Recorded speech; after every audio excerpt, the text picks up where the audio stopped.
Hi there guys, in this video I'm going to show you all the best features of OnePlus 13R. By the way, do check out my video on the tips and tricks section where I've talked about many things which won't be covering in this video. Link will be in the description, do check it out. Now the most impressive thing about this phone are definitely its cameras. On the rear it comes with a triple camera setup with a 50 megapixel primary camera with f1.8 aperture followed by an 8 megapixel ultra wide angle camera and a 50 megapixel camera with telephoto lens. For selfies you get a 16 megapixel camera. Next, this phone also comes with the second best Snapdragon processor out there. It comes with the Snapdragon 8 Gen 3 processor, which was the last year's flagship processor, and it's definitely more than sufficient for regular usage and some heavy gaming as well. Next, this phone also has a pretty impressive display, a 6.78-inch Full HD Plus AMOLED display with a peak brightness of 4500 nits. And it's also protected by Corning Gorilla Glass 7i. Next, this phone also comes with a massive battery. This phone comes with a 6000 mAh battery and also comes with an 80 watt Superbook charger inside the box. Now let's look at some interesting AI features. Now whenever you take a photo, you can just tap on edit and then click on AI editor. You get different options. First is enhance clarity. Once you agree to use this feature, it will enhance the photo's clarity. You can see the difference in some photos. Next we have AI Eraser. In this, once again we get different options. We can select Smart Lasso, or you can just paint over or remove people. If you select Smart Lasso, you can circle objects or subject and the AI will remove it completely like it wasn't there in the photo. The results are actually quite good. In some cases you can tell the difference, but overall it does a pretty good job. Next we have the famous unblur feature, which as the name suggests, unblurs the photo and once again does a pretty good job. Next, we can even remove reflections directly on your phone. If you took a photo through the glass or there are some reflections in the photo, then you can remove all of them with just a single tap. Next, we can also use AI for writing. Once you are in a browser or a text-based application, you can pull the sidebar and you get to see the AI writer option. Once you tap on it, it'll ask your permission to scan the screen, click agree, then it'll scan the screen and give you options to write the text. You can ask it to write, check or rewrite the content and even choose the tone from formal, casual or be polite. Now here's a quick preview for a short summary of Oppo Find X8 and these are the results. You get options to regenerate, you can copy it, rewrite it or even change the tone. If you select rewrite, you get more options. Like you can continue writing, you can shorten it, you can elaborate it or just polish it. I chose elaborate and it'll just elaborate the short summary. Just play with this feature and see what you can do with it. Next we have Screen Translate. Once you have text on the screen, once again you can pull up the sidebar and choose Screen Translate to translate the current text on the screen. It actually works pretty well. Next we have AI Summary. Now this is a particular feature that I actually used a lot. Whenever you're browsing, just pull the sidebar and click on AI Summary. Now the AI will scan through the page and give you a quick summary. Now you can regenerate the summary, you can copy it, share it or directly save the summary to notes. Next we have Smart Speak. This is another feature that I actually use. Once again, whenever you're browsing, you're on a web page, you're too lazy to read it, you can just click on AI Speak and it'll just read out the entire web page. Now that's not the end. You can actually change the reader's voice from male to female. You can replay it, play or pause it. You can play backward or play forward and do all kinds of crazy stuff. So this is definitely another amazing feature that you might want to try. By the way, we do have read aloud feature on all Android phones, but that doesn't work everywhere every time. So this AI Speak is definitely a very good alternative for that. Next, we also have some new navigation gestures. But before that, we have the regular navigation bar with the back, home and recent buttons. From settings, you can set the long press action for the back button to open split screen mode, which can be pretty handy if you use the split screen mode a lot. Now back to the new gestures. Once you enable them, you can swipe from the bottom of the screen to go home, swipe and hold for recent tabs, and you can swipe from the left side or right side to go back a step. We can also trigger Google Assistant by swiping diagonally from the bottom left or bottom right corner. And you can quickly switch between the current application and the previous applications by swiping left or right on the bottom of the screen. Next, we have a brand new gesture which allows us to quickly switch between applications. You can enable it from the system navigation settings, just enable the toggle, switch to previous app, and now you can just swipe and hold from the left or right edge of the screen to quickly switch between the current application and previous application. Actually, very few phones offer this particular feature and I personally really like it. So guys, definitely try this feature. Next we have split screen mode gesture. Now on this phone we have a 3-finger screen gesture to open split screen mode. You just need to swipe up using 3 fingers and it opens the current application in the split screen mode. Then you can select the second application from the list below. By the way, if this feature doesn't work, Make sure to enable it from the settings, and once you're done, then you can just swipe up to open the split screen mode. Next we have floating windows. Now this feature allows you to open applications in floating windows. To use this feature, you can go to the recent apps page, click on any one of the app icons, and then you have the option to open in a small pop-up window. Just click on it and the application will be opened in a floating window. You can double tap it to enlarge it. You can swipe the window towards the edge and it will hide inside the edge. You can just swipe from the edge to bring it out whenever you need it. Next we have assistive ball. Now once you enable this feature, you get an assistive ball on the screen, which is just a floating button kind of a thing, and you get to have two options. You have gesture options and you have tap menu. In tap menu, you can just tap on the ball to access different functions. In gesture options, you can double tap the ball or do a long tap on the ball to perform different actions. We can configure all that from settings.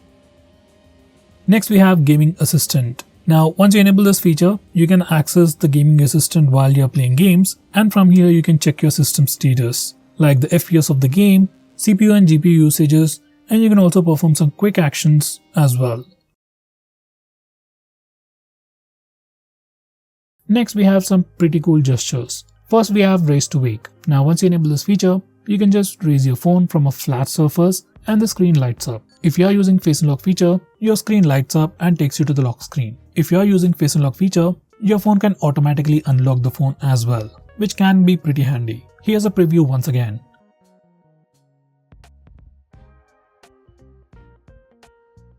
Next we have one-handed mode. Now once you have enabled this feature, you can just do a swipe down gesture on the bottom of the screen to pull down the screen to the bottom. Now the screen will minimize to a smaller window and you can access the complete screen at the lower half of the screen. If you want to exit, you can swipe up on the minimized window or just tap on an empty area at the top. This particular feature works only with the navigation gestures.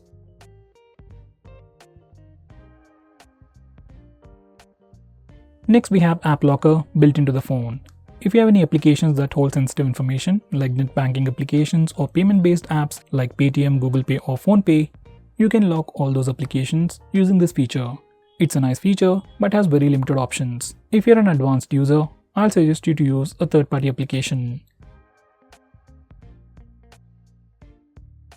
Next we have App Cloner. Using this feature, we can create duplicate versions of a supported application. Basically using this feature, you can use 2 Facebook accounts, 2 Instagram accounts or 2 WhatsApp accounts on the same phone. It's a very good feature, but it's only supported for few applications. Next we have power menu. Now by default, whenever you press the power button, it'll trigger Google Assistant. But for some reason, if you want to use the power button to trigger Google Assistant and still want to access the power menu, this is what you need to do. Just press and hold the power button and the volume up button both at the same time and you get the power options. It's really not a feature, it's actually just a small tip. Next, we can also end calls using the power button. For it to work, you just need to enable this option, and whenever you are on a call, you can press the power button to end the call. This particular feature is particularly helpful for elderly people. Next, we have a pretty interesting feature called auto switch to receiver. Now once you enable this feature, whenever you're on a call, you can lift your phone to your ear to automatically switch to the receiver mode. This works when you are using the loudspeaker mode and want to instantly switch to earpiece. Next, we can also schedule to power on and power off your phone. Now using this feature, you can just select the time and your phone will auto power on and power off. I would recommend you to daily restart your phone for the best user experience. So you can schedule your phone to power off, let's say at 2 in the morning, and power on at 2:01 or 2:10 AM in the morning. So your phone will restart automatically and you'll have the best user experience. Next, we have some screen off gestures. First one would be double tap to wake. Now once you enable this feature, as the name suggests, you can just double tap the screen to wake it up. If you're already using face unlock feature on this phone, you can just double tap the screen to wake it up, then your front camera will see your face and then it will immediately unlock the phone. Overall, it gives you a very immersive experience.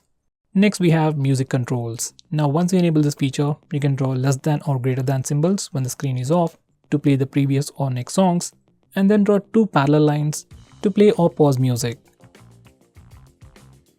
Next, we have flip to mute. Now once you enable this feature, you can just flip your phone to mute an incoming call.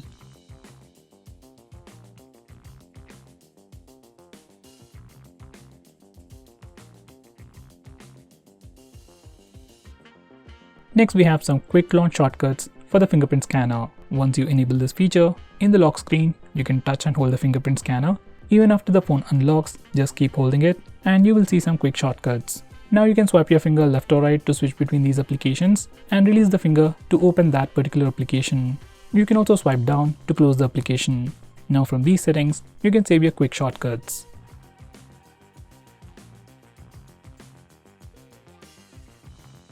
Next we have reading mode. Now reading mode on this phone is pretty unique.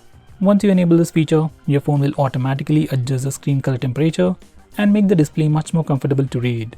You can either turn it on manually or schedule it to automatically turn on for few specific applications, say like Amazon Kindle or Google's Playbooks. It can also block peak notifications or heads-up notifications, which can be quite annoying, especially while reading. Next we have some launcher-based gestures. You have some cool gestures and you can tweak them from the launcher settings. On your home screen, you can do a swipe down gesture to pull down the notification bar. You can double tap in an empty area to put the phone to sleep. And finally, you can do a swipe up gesture to open the app drawer.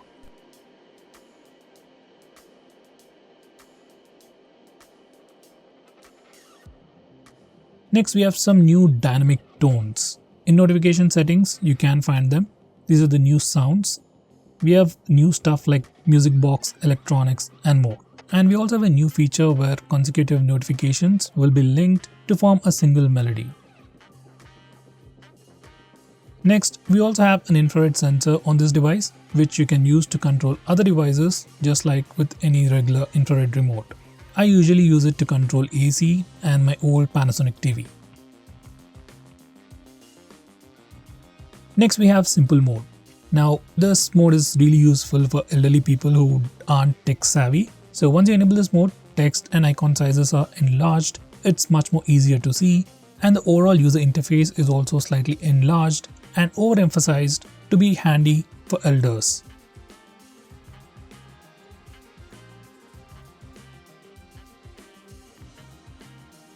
So guys, these are all the best features. If I missed out on anything important, do let me know by commenting below this video.